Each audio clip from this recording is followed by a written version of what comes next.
Spider-Man's first ever adaptation, people. The 60s cartoon.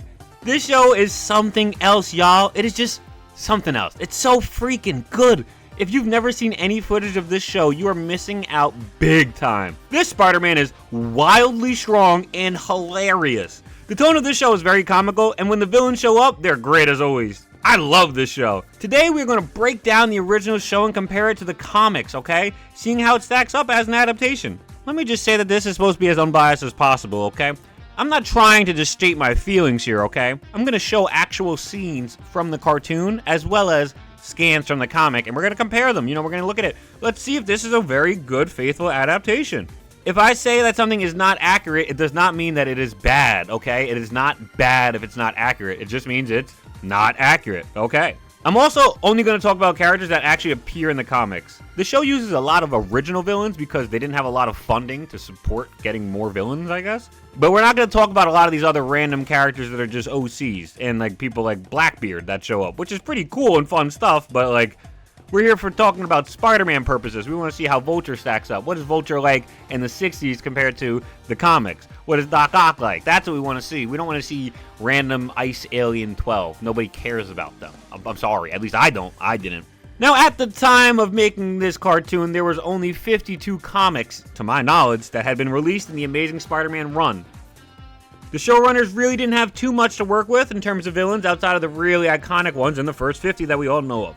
The showrunners also didn't even try to use a very large majority of Peter's storylines and the slice of life aspect that is Peter Parker's life. They don't use it at all. Peter shows up very, very rarely. He gets roasted by Jonah and then he's gone and then he's Spider-Man again. Or he'll like say hi to Aunt May and then he changes into Spider-Man again. It's pretty funny, not gonna lie, it's quite comical. It's really odd they didn't do much at all with Peter's personal life. In the later seasons you'll see some stuff, but in the very first season there's literally no school and no friends outside of school besides Betty. Like, you don't see any other Amazing Spider-Man cast members from Peter Parker's life besides Betty Brant. It's very weird, and I guess you can count Jonah. You hardly even see Aunt May. This adaptation really only focuses on the Spider-Man half of Spider-Man and Peter Parker. I guess in this show, the showrunners didn't think that kids would care enough to watch Peter Parker's regular teenage life, and they just cut it all out and gave us Spider-Man. It's Spider-Man fighting his OG villains. You've got Doc Ock, Electro, Scorpion, Lizard, or Lizard Man, I guess, Kingpin, Vulture, or Vulture Man, I guess, Mysterio, Sandman, Green Goblin, and Rhino. And then you've got like a looser adaptation of Alistair Smite as well. All right, let's get into it, okay? Let's start talking about how this show stacks up as an adaptation. This show does this thing where characters feel the need to explain literally everything that's happening on the screen. Oh no, it can't be. But it is. The fugitive who ran past me the other day. The one I didn't stop when I had the chance. It feels a bit odd, you know, you're watching the show and you're like, I can see all this happening. Why are people telling me this as it's happening? What's the point? But them doing this is pretty freaking accurate to the comics. You know, it's super on brand. Back in the day, you would find huge bubble text covering like a large majority of the page, and it's just restating exactly what's happening in the images. It's just over-explanation. But honestly, when you look back at it, it has its charm. It's really nice to go back and read older comics sometimes, and you're like, wow, they're really descriptive about this stuff. Newer comics, they really would have just let this go by the wayside. That's one reason as to why the show feels a lot like the older comics, though. It does like that over-explaining thing very well, and often, honestly. Gotta respect it, even if it is goofy. I also want to talk about, before I really get into the crux of everything, Spider-Man swings a lot. Like, a lot, people. It's all like mostly reused footage, too. So you like often find him just swinging over random scenery that has nothing to do with the plot. Like he'll be swinging over like a Ferris wheel and you're like, dude, this guy was just fighting in freaking like Manhattan. Where's there a Ferris wheel in Manhattan? Make it make sense. The show did its absolute best to make Spider-Man feel like Spider-Man, even on its limited budget. It's literally quite the opposite of the MCU Spider-Man. In the MCU, it feels like Spider-Man hardly ever is shown swinging. They just phoned it in. Like we're supposed to know that Spider-Man is Spider-Man. He swings. Why do you gotta see that? This show is, like I said, the total opposite. They said, screw it. If we have to reuse footage of Spider-Man swinging to feel like Spider-Man, god damn it, we will. This Spider-Man has to be the strongest canonically as well. The stuff this man does is just absurd. I mean, like, he's constantly literally breaking the laws of physics. Constantly. I would love to see this Spider-Man fight any other Spider-Man because he would dominate. All right, we're going to talk about his origin story, and then we're going to start talking about characters, okay? But first, a word from our sponsor. It's me, Spider Dunk. I'm today's sponsor. I'm going to be going full-time on YouTube content creation. Expect way more videos and content from me. I mean, like a lot. With that being said, I'm gonna need some money to literally survive, so I started a Patreon. There's 3 different tiers giving you access to various things like on-screen tech shoutouts at the end of videos, ad-free videos, voting on future videos, special Discord section, and more. If you're a part of the highest tier, the ultimate tier, you'll get access to all of this, plus behind-the-scenes videos, as well as videos that won't ever be on YouTube. There is a literal hour-long video breaking down Silk and her entire history on the Patreon that you can access right now. Guys, I'm just trying to make my dreams a reality, really pursue content creation, and if you guys have the extra funds to spare, please think about becoming a member and supporting the channel. Alright, back to the scheduled programming. That was freaking weird. Where were we? Oh, right. Spider-Man's origin story. I'm not gonna lie to you. This is the most accurate origin story an adaptation has ever done. I truly couldn't believe what I witnessed when I was watching it. It's almost literally a moving comic for the original Amazing Fantasy 15. So many lines and moments are literally taken right out of the comic. I've read Amazing Fantasy 15 so many freaking times, to the point where like I was watching this episode and I was like, these are actual lines from the comics. Like I didn't even have the comic in front of me. I just know the comic that well. And I was just baffled that the show would be that accurate. The show used nigh exact verbiage and everything when they were using the exact lines. It's crazy.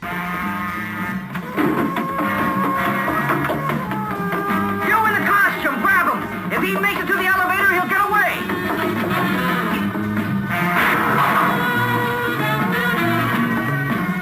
What's with you, mister? All you had to do was trip him or hold him just for a minute. That's your problem, not mine. Sorry, pal, I'm through being pushed around. From now on, I look out for number 1, and that means me. Case, Oh, no, it can't be. But it is. The fugitive who ran past me the other day. The one I didn't stop when I had the chance. If I only had tackled him when I had the chance. But I didn't, so he escaped, and now Uncle Ben is dead. Yes, Uncle Ben is dead, and in a sense it's really I who killed him.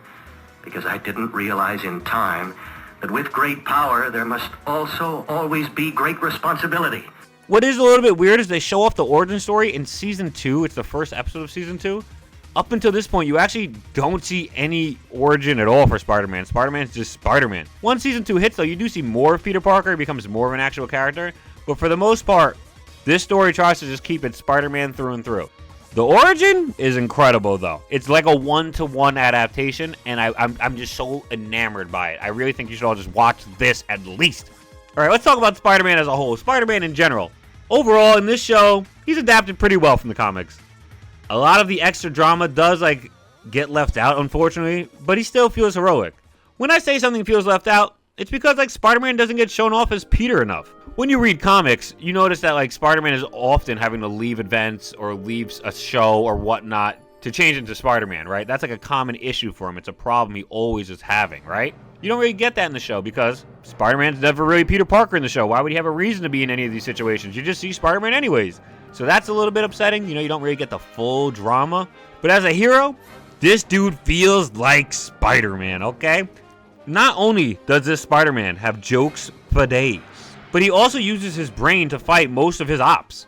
Whether he's shooting water at Sandman, tripping a giant scorpion, administering an antidote to Lizard, or he just has to use his brain to come up with something creative enough to beat the freaking genius that is Doc Ock, this man is using his noggin. I will say, the voice acting for Spider-Man is a bit jarring. This show is the first adaptation of Spider-Man ever, so it's supposed to get a pass. I'm not going to flame it too hard. But this man sounds like he's easily in his 40s, if not older. Here I am. Where are you? Peter Parker is no older than 18 in this show, so make it make sense. Why is he aged up 30 years once the mask touches his face? I'm just trying to figure it out, okay? It's freaking odd to watch, okay? Other than that, I'm loving it. Again, I'm gonna say, like I said earlier, this Spider-Man might be the strongest Spider-Man to ever do it. This Spider-Man is constantly bending physics and all of reality to his whim in order to win in a fight. It's crazy. This man can do anything. He turned into a bowling ball and knocked down a bunch of cops. Like a set of bowling pins. Strike! Man, it's crazy. As an adaptation, it's pretty sad not to get more Peter Parker, but it does feel fun to get a 60s Spider-Man who narrates everything that's happening just like the comics. That's pretty cool too. So, Spider-Man. Doc Ock. Doc Ock in this show is a beast. Dude is always messing up Spider-Man when they fight. and that's pretty akin to the comics. Their first encounter in the comics, Spider-Man gets bitch slapped and thrown out of a window, and he questions if he could really be a superhero. And Doc Ock be beating him that bad in this show too. Doc Ock's arms break out of the webs like the comics. He's a super genius as well, probably the smartest villain we see in the show. He doesn't have the drip Doc Ock has in the comics, especially in the 60s. Oh, that boy was clean back in the day. The white suit, can we talk about the white suit? This is before the green and yellow, everybody. Like, he was looking nice. But other than that, this is a fire adaptation, okay? Mysterio. Conqueror of Spider-Man, and I've come to collect my fee. This adaptation is so freaking peak. He's a special effects specialist. He's got the illusions down pat. Mysterio impersonates Spider-Man to get him in trouble, then he states he can defeat Spider-Man. This is pretty close to spot on for the comics, like to a T. It's insane. Mysterio in the comics wants to trick everyone into thinking he's a good guy, so he decided if he beats Spider-Man in New York City's Menace, everyone will think he's a hero, and secretly he could be a villain and no one would suspect him. Here I am. Where are you? What kind of trick is that? No tricks, Spider-Man. The 60s show, for all of its goofy charm, still actually does the story nigh perfectly. They even duke it out on top of a bridge and in his special effects studio, just like the comics. When I started watching the show, I expected it to be inspired by the comics, but do its own thing, have its own tale, right? But it's actually pretty freaking cool they would go to this length to do an accurate portrayal of Mysterio, even back in the 60s. This adaptation could be the best Mysterio ever. It's unbelievable. Lizard or Lizard Man. This one doesn't make much sense to me. What is it? A lizard or a man? I'm a lizard man, and the swamps belong to me. There's a report of a lizard dude running around terrorizing Florida. So Spider-Man goes to Florida on Jameson's dime. Ha ha ha, he got that sucker. And he fights the lizard, okay? He also meets Kurt Connors' family. This very same family, the lizard doesn't want to see him as the lizard. After talking with the lizard's family, Spider-Man realizes that the lizard is Kurt Connors. Spider-Man makes an antidote and tries to cure the man. Apparently, Kurt Connors was making a cure for swamp fever and had accidentally turned him into a lizard. In the comics, Kurt becomes a lizard because he's thinking about regrowing his lost limb. It's like a wild difference to this. One has him curing swamp fever. The other one was making a careless, stupid decision. These are not the same at all. And they call him Lizard Man for no reason either. This is a bad adaptation, I'm gonna be real. It just misses the mark. Kurt Connors even still has all of his limbs. Today, I rule the swamps. Tomorrow, the world. Electro. Your webs are useless against me, for all the power of electricity is mine. This dude is the usual goober you know him as. He's a pretty good adaptation, I'm not gonna lie. Mans is either robbing banks or houses to get money, and he's trying to get powerful. He's got his goofy-ass costume, we all know. It's super iconic, I know. Overall, I do think comic Electro is a bit weaker and less of a challenge for Spider-Man to beat. In the 60s, Electro was struggling with him. But Electro being just a tad bit tougher and stronger than he usually is portrayed doesn't make this a bad adaptation at all. It's pretty solid and faithful, if I may say so myself. Another night's work well done. And so easy without that nuisance Spider-Man. Vulture, or Vulture Man for some reason. I control the sky. Run, you fools, run! He's interesting. This Vulture is money hungry, which is definitely on brand for the Vulture. He doesn't seem to be an old geezer who flies around stealing from people, though. Instead, he seems to be pretty spry, and he commands birds. That's not a thing, is it? No, it's not a thing. He's also, pretty strong. The OG Vulture was trying to, drown Spider-Man and outmaneuver him because it's hard to fight Spider-Man because he's tough, especially when you're a geriatric man. This version of Vulture is much younger, and he's calling around birds. This is really what I expected a lot of the show to be like. You read the comics, and then you just decided to make it something that you thought would be more palatable for another audience. A guy named Vulture who flies around and controls birds? Would kids really care to see a bald geezer? In my opinion, yes. They saw it in the comics and they loved it. But hey, people to this day still change stuff for adaptations that are proven to work in the comics, so fucking whatever. Outside of talking to birds, though, he's kind of got the same motives. He still flies like a bird. It's an okay adaptation for the Vulture, or Vulture Man, whatever. You can't beat a man with wings, webhead! Spencer Smite and the Spider Slayers. I'm Henry Smite, the inventor. I've read your anti-Spider-Man editorials, and I have something that is guaranteed to capture him. Just what I need. Another phony. Out. Spider Slayers are actually pretty accurate and solid as an adaptation. It tracks down Spider-Man. It's JJJ's funding and working the machine to try and capture Spider-Man. Well, I don't know. But, Mr. Jameson, there's the added attraction of having your own face in the robot's head. So it'll be you who goes after Spider-Man. However, the character in the show is named Henry Smite. I truly have no idea why they changed the name. I can't fathom why. I just can't. Such an odd thing to do. It doesn't ruin the adaptation. It's solid and fun, but why? Anyways, next. Scorpion.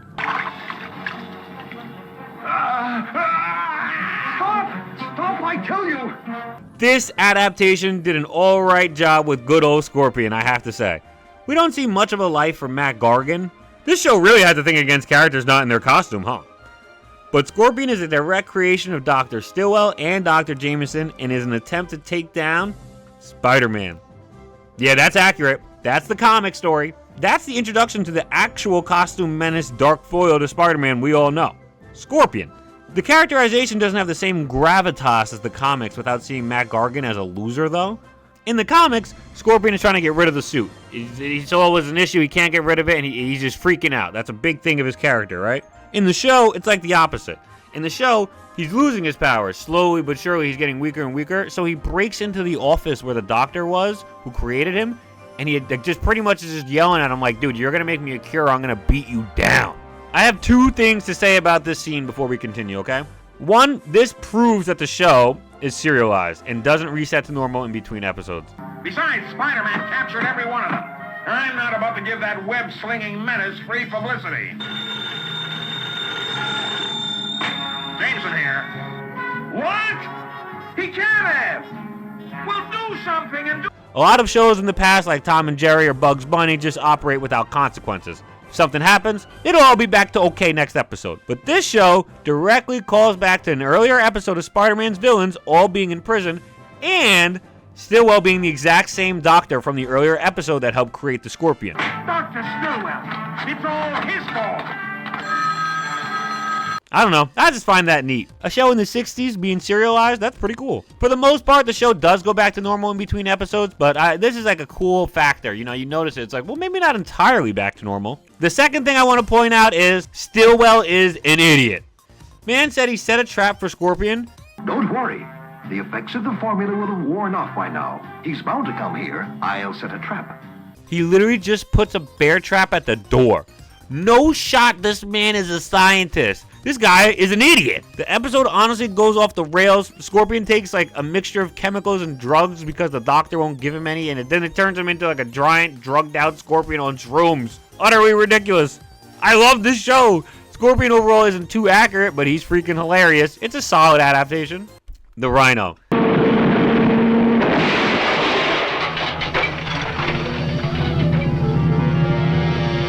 I am the Rhino.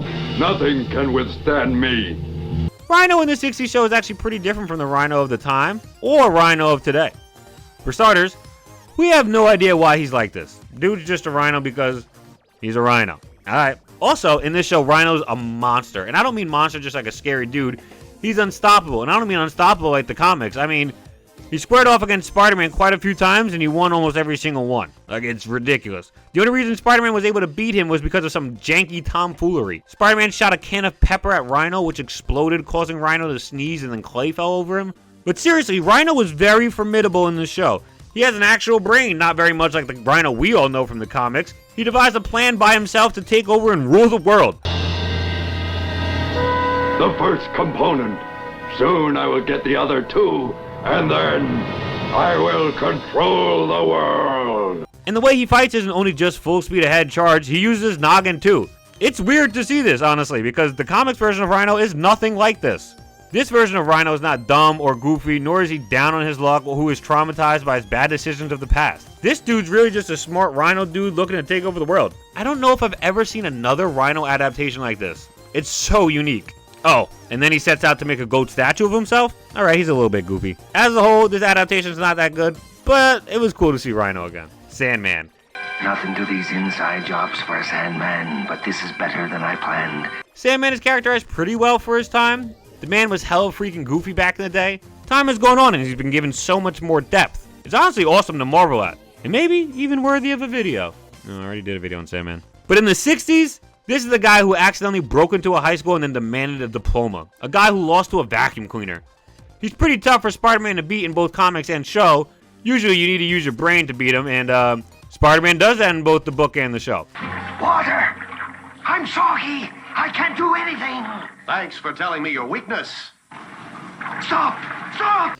All in all, solid adaptation. It's all they had to work with, and it's pretty freaking good. I don't know why I'm saying solid, it's just flat out good. Green Goblin. Spider-Man! What do you mean breaking into my office?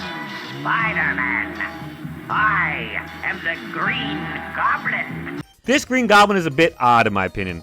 He's really got some magic sorcery to him, and I think it's because like back in the day they just took the name Goblin super literally and thought he had magic abilities and shit. So he's in a lot of things that involve magic, or at least it feels like they're in the realm of that kind of whole sort of thing, but the Green Goblin really isn't. In the comics, Green Goblin shot lasers out of his hand, but that's technology based. In the show, he does use a glider, thankfully. You know, they do put respect on it. I guess it's just super weird for me because, like, I have to force myself to forget all the stuff that Goblin did to Spider-Man while I'm watching the show. Goblin killed Gwen Stacy, but that's like 7 years after the show ended. I wasn't even born until 29 years after the show aired. It's not a bad Goblin adaptation. He's just nothing too special. Kingpin. Where is it? Him squeaking! Swinger! He dares to defy the Kingpin! Kingpin is the last Spider-Man villain to show up to my knowledge. Dude's pretty large and in charge. I guess that's accurate. He shows up really late in the show and he doesn't really do much. He tries to get Jameson not to report a story, and that's like happens a good amount of times in the comics, I feel like. But dude's just not around enough, nor is he pulling enough strings to feel like the Kingpin, in my opinion. Just feels like another mob dude who's bald and fat and named the Kingpin. I don't know. J. Jonah Jameson. What do you mean breaking into my office? Spider-Man, I am the Green Goblin. Well, whoever you are, if you want an appointment, see my secretary. No one could have survived that fall, and a bargain is a bargain. I want my money now. They must have been born under the same sign. Yeah, the dollar sign. Not so fast. You'll get the other half when you can prove Spider-Man is out of the way. Jameson is spot on to a T. This is probably the most accurate adaptation in the show. The man back then just hated. He didn't have much depth way back then. He was shown believing in mutant rights and being a staunch civil rights supporter, but all of this, I believe, is also shown after the show had already aired. At this time in the comics, I only know Jameson as pretty much a scumbag. Dude is profiting handsomely off the hard work of a child, and then he has the goal to admonish and lecture said child when he shows up a little bit late sometimes. Dude was the worst in the best way possible, and the show definitely got that down so right with Jameson. He was literally Spider-Man's ultimate hater. Back in the day, he was even in the running for Spider-Man's nemesis. No exaggeration. That's truly how big of a Spider-Man hater Jameson was back in the day. One-dimensional hater. I loved it. Betty Brant. Betty Brant works for Jameson at the Bugle, so that's spot on. She believes in Spider-Man and knows he's a good guy, even if her boss disagrees with this notion vehemently. She's pretty alright adaptation. She's got red hair for some reason. I don't fucking know. She's also pretty dumb. But honestly, just a whatever adaptation. Cool to see her here, but wish she had more personality or, like, characterization. Aunt May. Mr. Jameson. Mr. Jameson. The biggest story of the century. And I want you to get out there and get pictures. This is Peter's Aunt May speaking. He's in bed with a bad cold. There, you see? So you'll just have to find someone else. Aunt May is hardly in the show. She shows up to talk on the phone, and that's about it. Maybe she shows up here and there some other times, but it's really not often. She does tell Jameson off on the phone when Peter is sick, so she does still have that Aunt May love to her. I like that. But we don't really see Aunt May in the show, so we definitely can't say this is that good of an adaptation or bad of an adaptation. We don't really see her. Lastly, Mary Jane.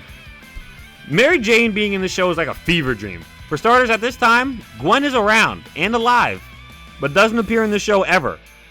But MJ does. But Captain Stacy is in the show, and he, for some reason, is MJ's uncle. Hey, there's Captain Stacy, Mary Jane's uncle. All the big brass is around tonight. Does that make MJ and Gwen cousins in this universe, technically? That's kind of crazy, no? That's very random for them to do. I don't know why they would do such a thing. It doesn't actually have much bearings or like any issues with the stories. It's just like, they didn't use Gwen at all for this show. They used MJ and they used Captain Stacy and then made Captain Stacy and MJ somehow related. so random.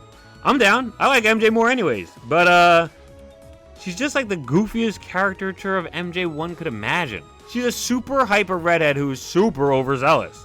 She comes in at a weird time too. As the show went on, they began to use a lot more original characters due to being cheaper to use. But she shows up in that territory of characters. Like I said, literal fever dream. It was fun to see her. I was very shocked. It was like a welcome surprise, but this is definitely not MJ, guys. All in all, this adaptation is pretty freaking godlike. It's so much fun, guys. As a show, it was just great. Even for its time, and even today it holds up. It's a lot of fun. It has probably the most accurate origin story ever, which is crazy because it's like 60 years old. You see such fun portrayals of original characters.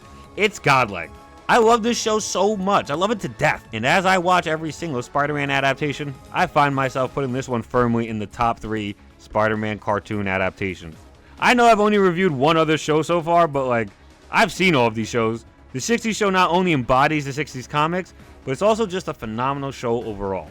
I love this show so much, and I really hope you all give it a chance and check it out. The show bangs, guys. If you liked the video, you should subscribe to the channel, okay? Leave a comment down below. If you think there's a better Spider-Man show than the 60s cartoon, let me know down below. I'd love to hear out your opinions. And lastly, check out the Patreon. I'm trying to make these dreams real, so let's get this done. Thank you, guys. I think that's it. I'll catch y'all on the flip side. Dunk out. Peace.